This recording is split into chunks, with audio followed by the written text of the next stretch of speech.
دی به قرآن د غوږ کې خود د اعتراض په نیت باندې د هدایت په نیت باندې نه مقصد پیدا و چې په دې قرآن کې په پیغمبر علیه السلام کې څه غیب راوکاږو او داسې قسمه خبره وورو چې په ده باندې اعتراض نو چې کوم خلک خو د چا بیان ته خو دوی په یو تنظیم کې ځي خو دوی د اعتراض په نیت باندې ځي د خپل اصلاح په نیت باندې نه ځي دته الله چېرته هدایت نه نصیب کړي ټولو نه لومبي څیز خپل نیت ټیکول دي چې کو ته درس ته کښېنې نو چې په دې نیت باندې ناست چې الله زما اصلاح وکړي کو ته چاته درس کوې نو چې په دې نیت باندې کوې چې الله زما اصلاح وکړي بعضې خلک تبلیغ کې لړ شي کور کې د دغه نه تنګ شي بیمارو وغیره نه نو دې تبلیغ کې لړ شي یاره وي چې دا بیماری را باندې الله اساني کړي یا غریبي چې مالدار شم دا غلط نیت دی نو چې لړ شي نو واپس چې راشي نو ټیک نه شي هکه شان روان لرګي دا ولې وي د نیت نه دی ټیک کړی ته کو تبلیغ کې دی په دې نیت پسې چې الله زما اصلاح وکړي کو ته یوې خانقاه ته یو پیر لځې نو په دې نیت پسې چې الله زما اصلاح وکړي په هر یو څیز کې به د خپل اصلاح نیت کوي نو چې کله تا د خپل اصلاح نیت وکړو الله به ستا اصلاح کوي ورسره به کوشش هم کوي نو بیا به الله ستا اصلاح کوي عبدالقادر جیلانی رحمه الله وړوکی دی لا په لاره باندې روان دی یو الله والا ملاقات له ورسره دوه کسان ملګري شو چې کله دوه کسان ورسره ملګري شو نو د ده نه یې تپوس وکړو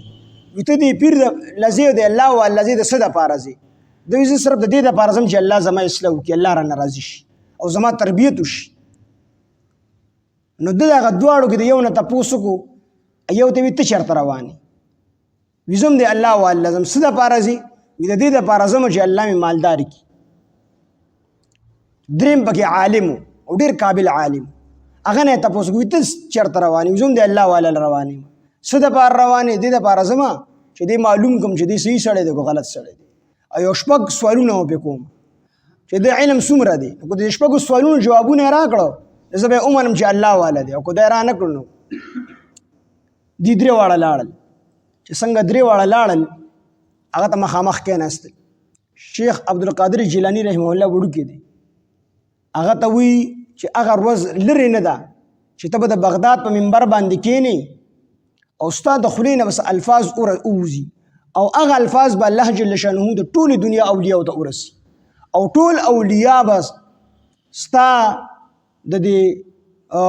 ولایت ته خاطره خپل سرونه ښکته کړي او دی بل ته وي د دنیا والا ته وي زه اینم چې ستا د خپو د لاندې د سرو سپینو زرو خزانې دي مطلب تا ته به الله پاک مال درکړي